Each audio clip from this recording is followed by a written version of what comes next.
Hello cave dwellers, lock up your 8-bit micros, there's a hooligan in town.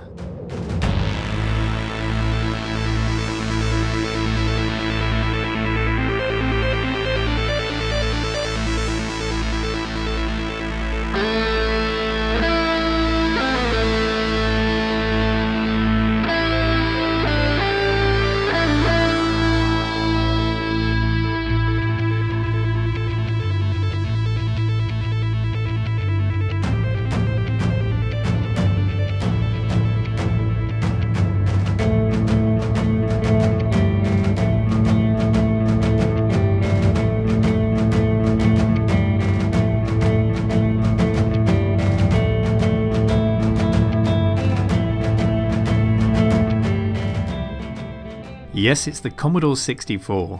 Big, brash, colourful, and it certainly knew how to hold a tune. This was donated to me by Matthew, and it's the later style C64 case as opposed to the original bread bin style. Its current working status is unknown, and it's lived in Matthew's loft for many years. So it's the perfect opportunity for us to get to know the system a little better, learn about its history, figure out if it's safe to use, and give it some TLC so we can enjoy it for many years to come. We can also take a look at some of the peripherals. Some working, some in need of some care. This dataset will need to fix up if we're going to load any games.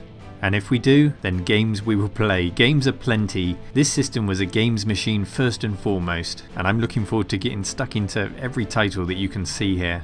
But let's not get ahead of ourselves. Let's start with the system itself.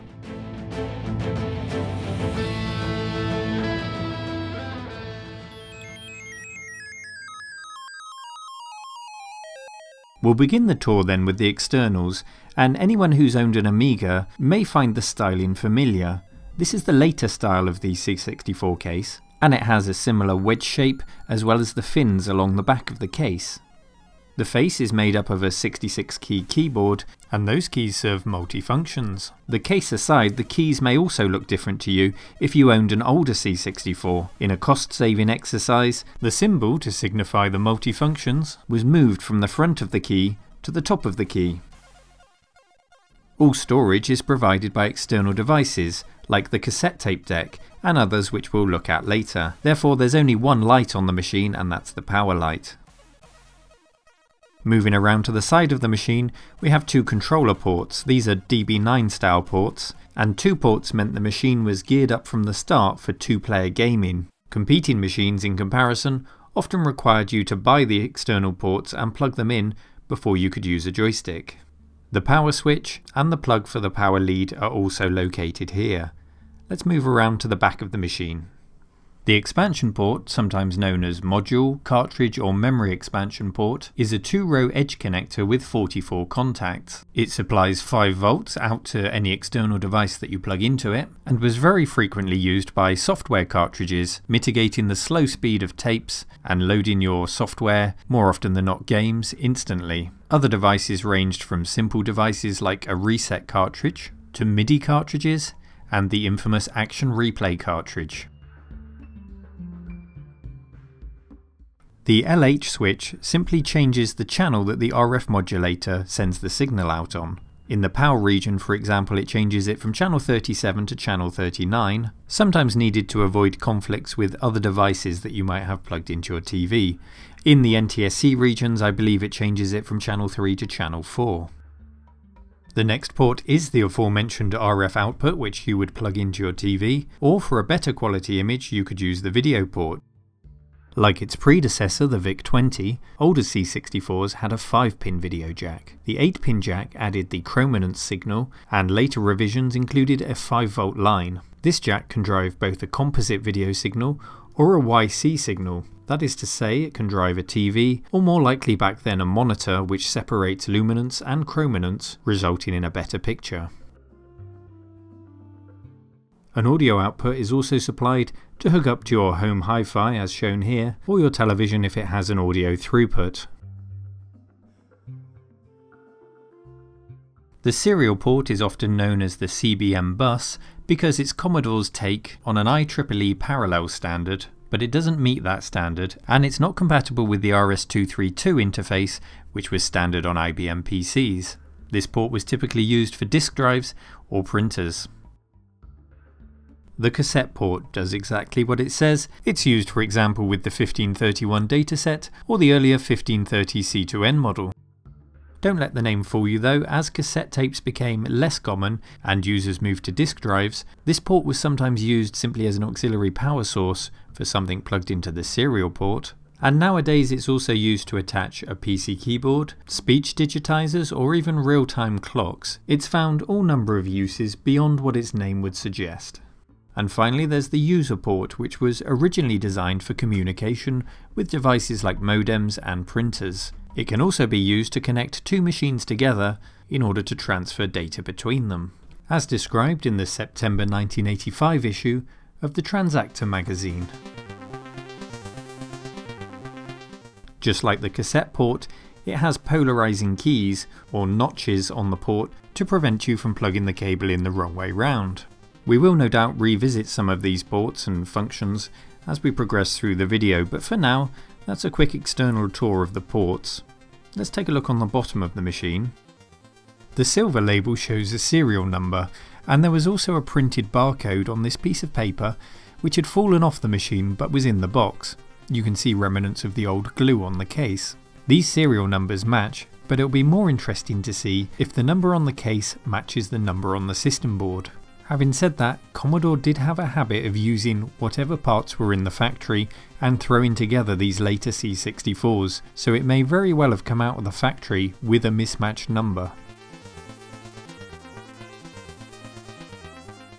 We can also see here that this machine was produced in West Germany, so the Berlin Wall was still standing tall and David Hasselhoff hadn't yet stood atop it and knocked it down with the power of his singing. God bless you, David. Now before we open up this machine, I thought I'd check for evidence that it had been opened up before, and the normal way to do that is to check the warranty label hasn't been broken.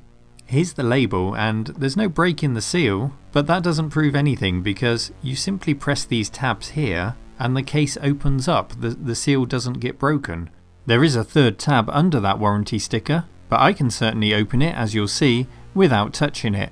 Is it the same for you? Let me know if you have a C64 like this and you can open it in the same way. Which is what we're going to do next. But before we do, when this machine was donated, Matthew seemed to think that it was a bread bin board, so an older C64, that had been put into a newer case. And I'd be interested to find out if that really is true. Commodore had a habit in these later machines of just using whatever components were lying around in the factory and throwing together a Commodore 64. So it'll be interesting to see if the motherboard serial number matches the case serial number. Has this been tampered with before? Is this completely original and as it should be? And which of the many releases of the Commodore 64 is this? I decided to ask for some help in identifying just what's going on inside this machine. My friend Jan Beta on YouTube is someone who I look up to very much for his skills in the Commodore 64, and I'm a big fan of his videos. So I contacted Jan and asked him, can you give us a quick tour on how to identify exactly which version of the C64 we might have inside here? Here's what he had to say. Hi, identifying a Commodore 64 board. Interesting question. Let's have a look. Okay, so here's what I call a brief history of Commodore 64 boards. The easiest way to identify a board is by looking at the assembly number, which is always printed in silkscreen on the board. Most probably you find the PCB SE number, which is the main revision of the board. So this example board is a 250469. The very first bread bin models of the Commodore 64 had an assembly number 326298 board, which is this one. I don't have it. Apparently it's pretty rare because it's such an old thing. Notably, you have the big compartment with the VIC-2 video chip in here. The second major revision of the Commodore 64 board is this SE number 250407, which was produced from 1983 to 1984. This is a heavily modded one, but you can still see that the VIC compartment got a little bit smaller. The third revision of the Commodore 64 board is probably the one that's most commonly found in these bread bins. It is the 250425. And as you can see, it has some refinements going on. There's less chips around the VIC-2 that are responsible for the timing. They basically integrated it in one chip. The 250425 was the board revision that was produced from 1984 to 1986. And in 1986, Commodore gave the Commodore 64 an optical overhaul, introducing the flat case.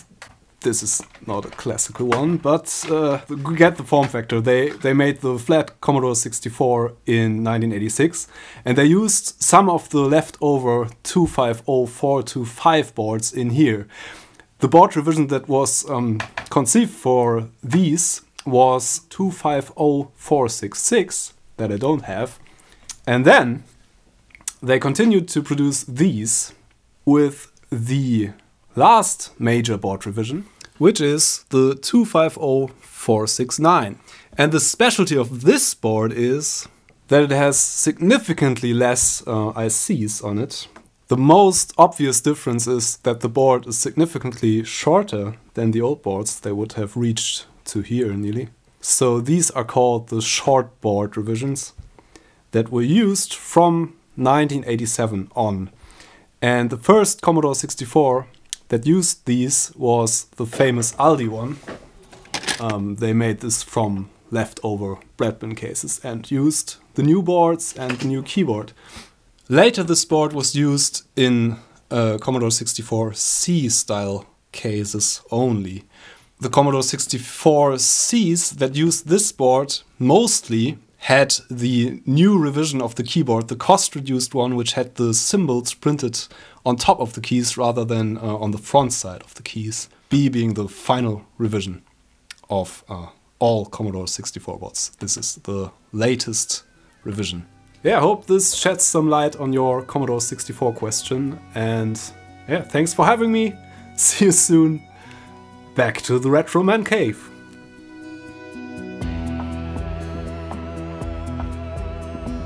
Well, thank you, Jan. I feel like you've primed us now to open up this C64 and see what we've got inside. And notice how we open it up without breaking that warranty seal. Some fine engineering there from Commodore. We first need to carefully detach two cables connecting the keyboard to the system board.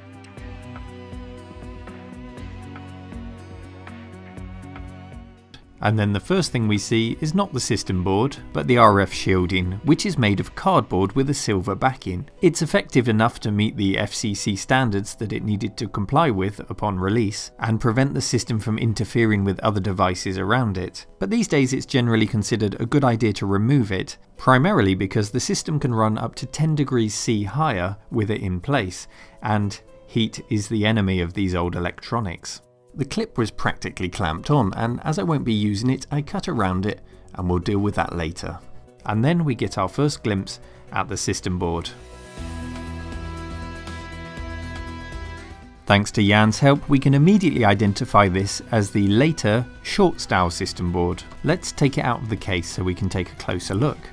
Being the shorter style board, the likelihood is that it does belong to this case, but there are ways of checking, which we'll look at in a moment. Let's pop the board out of the case.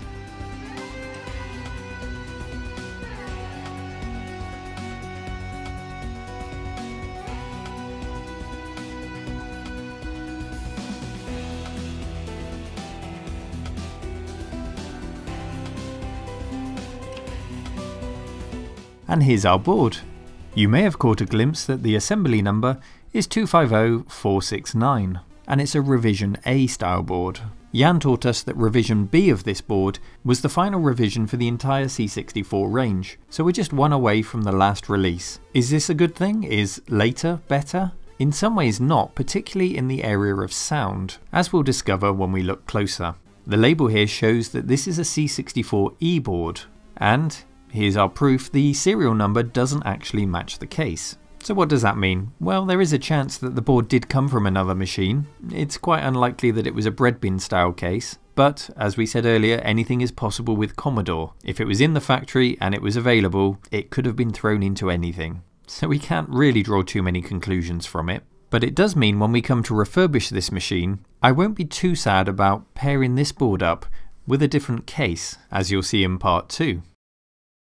Now, key to understanding the choice of chips on the board is understanding the C64's origins. It started life as a games console in 1981. Project Ultimax, or the Commodore Max machine, but it was one Robert Russell, the chief architect of the VIC-20, and Robert Jans, the engineer of the infamous SID chip, pitched a successor to the VIC-20 to Jack Trammell, the head of Commodore at the time, that the seed of the C64 was planted.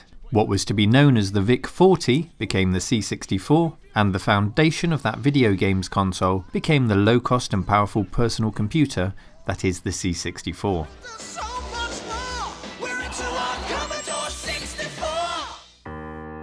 We'll start with the chip in socket U1. It's a 6526A and it's a complex interface adapter or CIA chip, responsible for parallel ports, serial outputs, keyboard input and joystick input.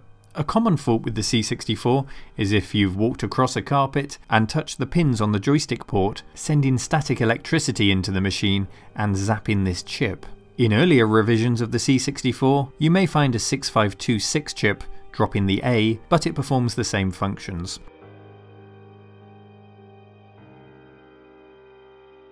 Our next chip is the 8580R5, an inconspicuous enough name, but if I tell you this is the SID chip, I'm sure your heart will immediately warm to it.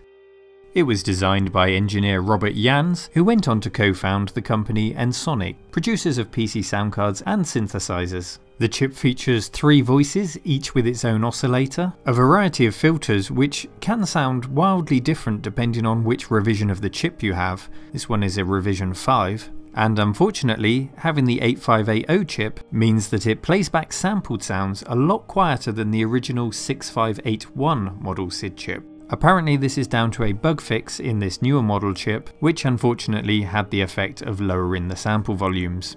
There are a huge number of discussions, even arguments over which chip and which revision gives the best sound. And let's be honest, this little chip deserves an episode in its own right.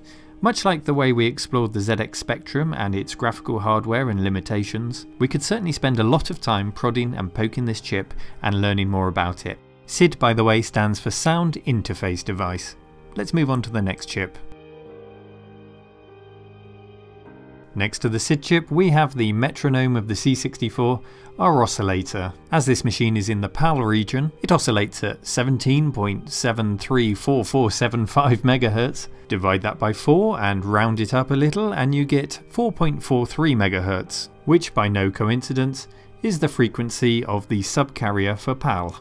Divide it by just about 18 times and you get 0.985, which is the speed in megahertz of the CPU in the PAL region. You can effectively convert a machine between regions by opening or shorting the J3 jumper, replacing the oscillator and installing a new VIC-2 video chip, which we come on to next.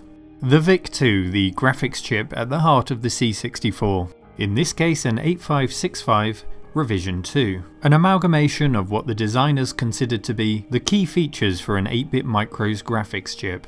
Sprites as per the Texas Instruments TI-99, collision detection as per Mattel's Intellivision, and a plethora of features lifted from the Atari 800. The result was a graphics chip with 16 kilobytes of address space for the screen, a 320 by 200 pixel video resolution, although other modes existed, 16 colours, the concurrent handling of 8 sprites per scan line, each 24 by 21 pixels in size, and smooth scrolling. Generally, games ran in the 160 by 200 pixel resolution, also known as multicolour character mode. The colourful, smooth, hardware-assisted graphics of the Commodore 64 really was worlds apart from its biggest competitor here in the UK, the ZX Spectrum, which lacked any dedicated graphics hardware. In fact, the C64 was really competing with the more advanced Atari consoles and arcade machines themselves. How had Commodore pulled this off for the price point of $595? The answer was MOS technology, also known as CSG, Commodore Semiconductor Group, the initials for which you see on many of these chips. It was Commodore's ownership of its own fabrication plants that enabled it to design and produce these powerful custom chips and market them so much more cheaply than their competitors. The actual cost of production of those early C64s is estimated at $135 US. Next to the VIC or Video Interface chip, we have the PLA or Programmable Logic Array, the type of chip we're becoming quite familiar with now as we explore more 8-bit micros. In the Sinclair and Acorn devices, for example, we know them as ULAs or Uncommitted Logic Arrays. Their purpose is to reduce the cost of the machine by reducing the number of chips needed on the board by consolidating the functions of various chips into this single chip. In comparison to those, the function of the PLA here is quite a lot simpler. It accepts input signals and based on those selects which chip should be connected to the data bus. It's therefore responsible for implementing the memory map on the Commodore 64. It was originally made by Signetics, who also provided some CPUs for the Amiga 500, but it wasn't long before Commodore gave them the courtesy of reverse engineering their chip and producing their own, the MOS 7700 and MOS 8700. I'm sure they were thrilled by that.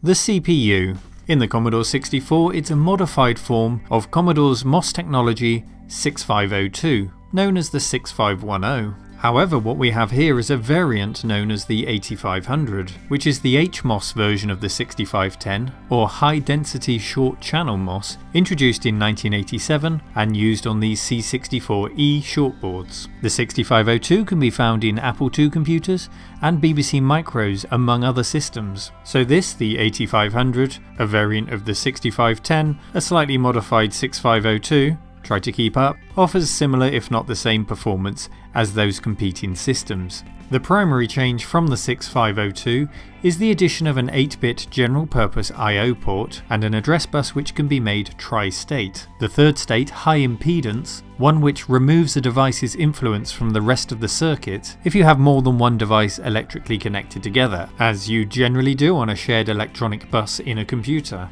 Suffice to say, the CPU in the C64 was tried, tested, and offered no great advantage over other systems. That's really where the VIC and the SID custom chips came into play. And in circumstances where those chips couldn't be used, for example wireframe 3D games, ZX Spectrum owners, for example, with their slightly faster CPU, actually had bragging rights over C64 owners because their 3D engines ran at a higher frame rate on their vastly cheaper machine. 64 kilobytes of RAM, the number from which the C64 gets its name. On this C64E, there are only 2 RAM chips, 32 kilobytes in each, whereas on earlier boards there were 8 8-kilobyte RAM chips to make up that 64. These particular ones manufactured by Texas Instruments. Nearby we have 2 ROM chips. One is the combined kernel and basic ROM, and one is the character ROM. In older C64s, these are 3 individual ROM chips, and they're accompanied by another CIA chip identical in model to the first chip that we started this tour with. Another prime suspect and key place to start troubleshooting when you have such problems as cartridges not working or characters showing up as blocks on the screen. Phew, well that was quite a lot to get through today, and this is the modern consolidated board. There would have been a lot more chips to go through on an older C64, but maybe one day we'll get one in and we can perform a comparison to see that evolution for ourselves. We do of course have the TV modulator and cartridge slot at the back here, and the board is fairly light on capacitors, so it won't take too long to recap this board, which of course we will do as a preventative maintenance measure. There are no leaks or bulges on our capacitors, and I can see no reason as to why we shouldn't test it out.